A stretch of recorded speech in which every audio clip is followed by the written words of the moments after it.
always something to make you look around and say, hey, you know what? I live in a pretty great country. President Trump is calm, on point, on his game. And unlike the last guy, he is competent and coherent. Come on, man. We're not bending the knee anymore. We're here to take a stand for God and country. This is the Steve Gruber Show. And welcome to it as we kick off another big program here from the heartland of Detroit, lighting the fuse on the next explosive hour, the next explosive day, fighting for you from the foxhole of freedom. We do it every day here because you need to know the truth before you go out there into that big wild world. Lots of work to do. Let's get to it. Three big things. Number one, the push for Greenland is getting far more serious. Marco Rubio will be meeting with his Danish counterparts to discuss what has become a big priority for President Trump. Number two, the flood of millions of immigrants over the past few years was never a good policy. It's a recipe for fraud and theft of taxpayer dollars. But what can we do to make sure these programs are shut down or don't operate that way in the future? We'll talk about it. And number three, it might be cold and flu season, sick season, but there's nothing I'm more sick of right now than all the whiners, the complainers, the so-called progressives who are packing their bags, they claim, and threatening to flee our great nation because, oh, boo-hoo, things are just so bad under President Donald Trump. These snowflakes are stomping their feet, tweeting their tantrums, and vowing to abandon the land of the free because Trump dared to make America great again and keep it that way. Here is a sample of what I'm talking about. All right, MAGA. You can have it. You can have the whole damn thing, the whole damn country. You and friggin' Trump, that whole administration can go to hell. I've had enough of you guys. You know, all I ever do is come in and ask questions. And you guys are just as mean as snakes, man. As mean as you can friggin' be. We've had enough. My wife and I are selling our place, and we're moving. We're going to friggin' move to Mexico, man. I'm so tired of you guys.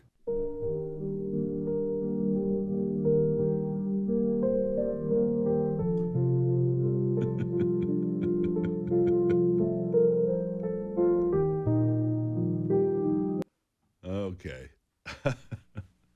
Let me tell you, folks, if you're one of those ungrateful people eyeing the exit door, don't let it hit you on the way out.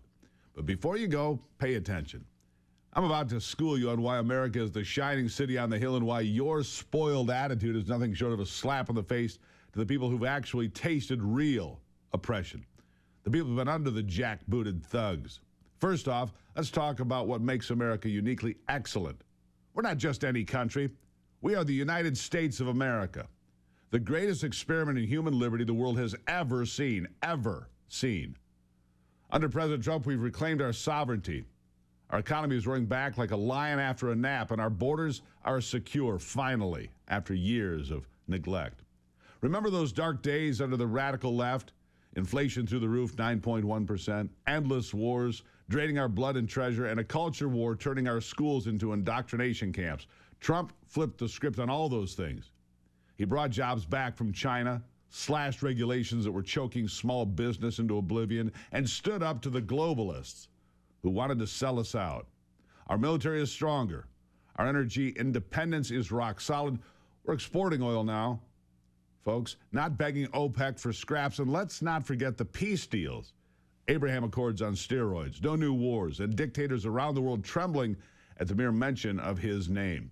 America isn't just excellent, it's exceptional because we have the Constitution, the U.S. Constitution, the Bill of Rights, and a leader who fights for the forgotten man and woman. We have freedom of speech, the right to bear arms, and opportunities that make the rest of the world green with envy. You can start from nothing and build an empire here. Just ask Elon Musk or any bootstrapping entrepreneur thriving in Trump's America today. But no, that's not good enough for these crybabies. They're screaming about fascism and oppression because Trump tweets mean things and enforces the law. He enforces the law. Listen to this clown. It's time to leave the country. 100%. It's time to leave. That rhetoric on Greenland and everything else and Gestapo in the streets, it's time to leave. Because it's either going to be fighting in the streets, a world war, or just straight up authoritarian regime and everybody just doesn't care, or they're too apathetic to fight. I'm getting my kids out of here, and I suggest you all do the same. Give your kids a better life. Get them out of this country. A better life? A better life where? They're threatening to move to Canada or Europe, as if those socialist paradises aren't crumbling under their own weight as we speak. High taxes, stifled innovation, and governments that treat citizens like children. It sounds like a dream, right? These folks have sipped the Kool-Aid of entitlement so long they've forgotten what real hardship looks like and real hard work, actually. They've got their iPhones, their Netflix binges, their avocado toast brunches, and yet they act like living in Trump's America is basically the same as a gulag. Newsflash, you're not oppressed. You're just offended. And your threats to leave, pure theater, but run along. Most of you won't go anywhere because deep down you know there's no place to run. This home, the one that Trump is protecting from the radical agendas that would turn us into another failed state, are working. Now, let's get real and compare your pampered gripes to the stories of people who've actually lived under the boot of tyranny. Take Venezuela, for instance. That once prosperous nation was destroyed by two dictators. Most notably recently, madman Nicolas Maduro and his cronies. Hyperinflation, food shortages, gangs ruling the streets. Millions fled, a third of the population, risking their lives on treacherous journeys just for a shot at freedom, just for a taste of it again. But under President Trump, we saw real action. He ramped up sanctions, supported the opposition, and in a bold move that history will applaud, facilitated Maduro's removal through diplomatic pressure and alliances that isolated the regime. And now, Venezuelans are beginning the long process of rebuilding. And you know what they're saying? Thank you, President Trump. Here's an example. No USA. Trump had the right. Trump from yesterday and on is our new Simón Bolívar. He's our freedom. He's our Lord. Only Trump and his government can talk about Venezuela because he was the only one who helped and rescued the people of Venezuela. The only one in the entire world. We were being suffering for more than 20 years and nobody came to rescue us. Only Donald Trump. So he can talk all that he wants. He can talk all that he wants. Thank you, President Trump. There's more videos, folks. Crowds chanting his name, waving American flags alongside their own. They are grateful to be alive and free from the nightmare of oppression. They know what it's like to have your vote stolen, your economy gutted, and your spirit crushed. And here you are, Americans, with your first world problems acting like Trump's policies are the end of the world. Shame on you, ingrates. Venezuelans would trade places with you in a heartbeat and kiss the ground for the privileges you take for granted, despite the outrage from the left over Maduro's removal. The Venezuelans know. And when I come back, a Venezuelan journalist is going to set it straight for you again. You want to leave? There's the door. You want to be part of what we're building? Stick around because we're just getting started. And we're just getting started on this day. Thank you for being here. It's the Steve Gruber Show. Email me at stevegruber.com. Go there. Find the email. Tell me what's on your mind. And don't forget to follow us on all the social media platforms. More in a moment.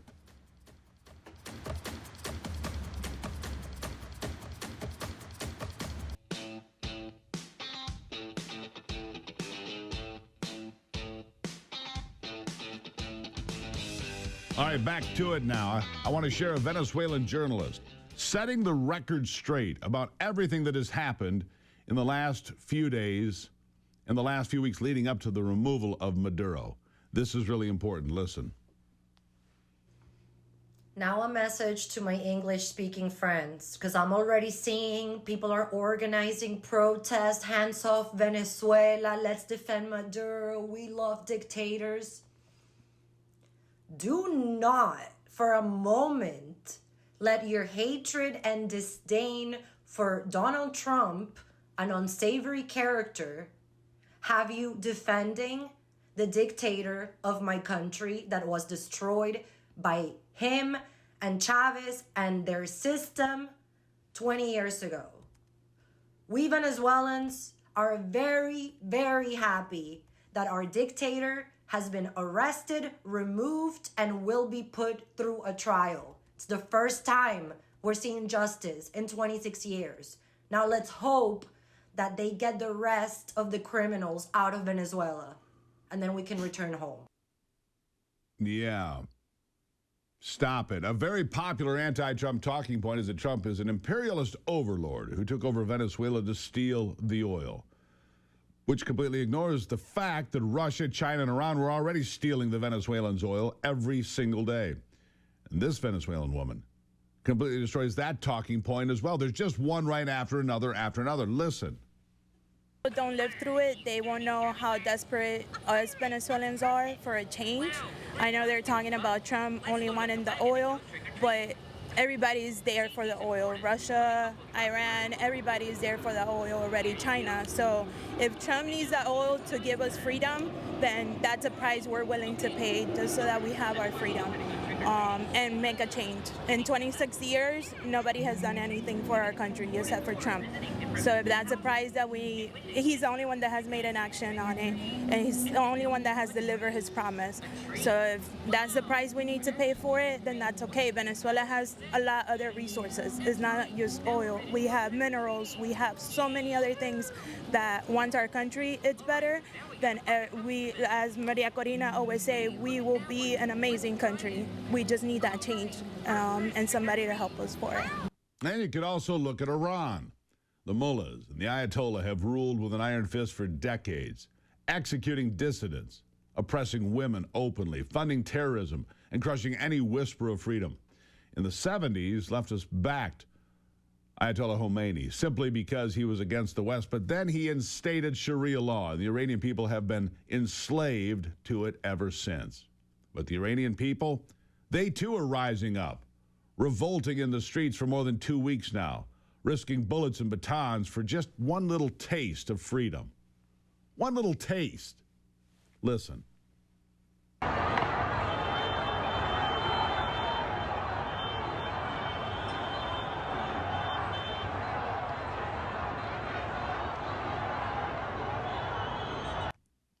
And who is their beacon? President Trump. Remember how he pulled out of that disastrous Obama-era nuclear deal, slapped on maximum pressure sanctions, and called out the regime for what it is, a sponsor of evil? Now with Trump in the White House, Iranians are chanting, "Make Iran great again." Yes, you heard that right. They're waving MAGA hats smuggled in, posting on underground social media, begging for Trump's support to topple the theocracy and restore Iran's ancient glory. These brave souls aren't whining about bad vibes or mean tweets.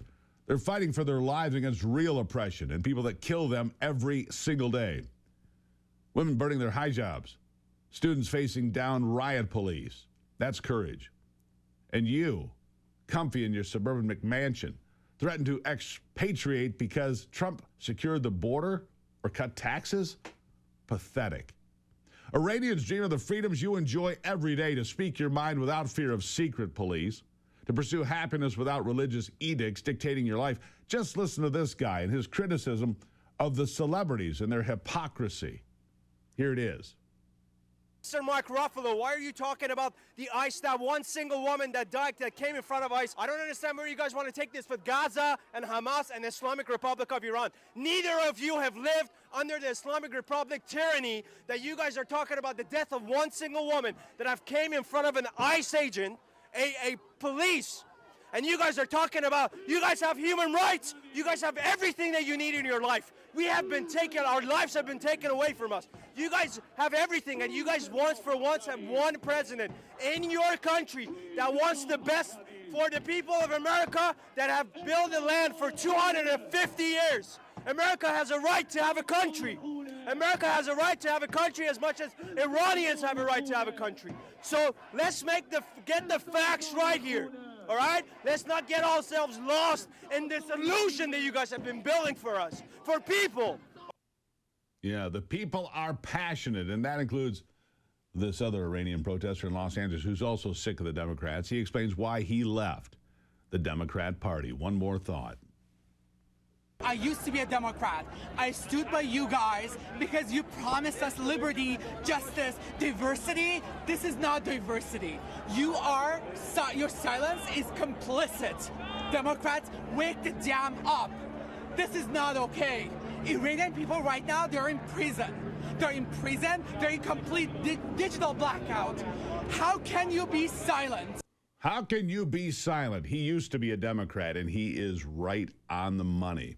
Folks, this negative attitude from the people who feel like anywhere is better than the United States, this attitude is a symptom of a deeper rot, ingratitude and entitlement that comes from abundance and easy living. America under Trump isn't perfect, far from it. But it's the best damn place on earth because we have the tools to fix our problems, elections, innovation, and a fighting spirit. While Venezuelans thank Trump for liberating them from Maduro's hell and Iranians plead for him to do the same for their country, you're here bellyaching about democracy dying when it's thriving better than ever? If you're so unhappy, go ahead, leave. But don't come crawling back when you realize the grass isn't greener. Stay in the fight like the rest of us, or admit you're just virtue signaling. America is exceptional because of leaders like Trump and people like me and you who appreciate it. That's your lesson for today. I'll take a break and be right back.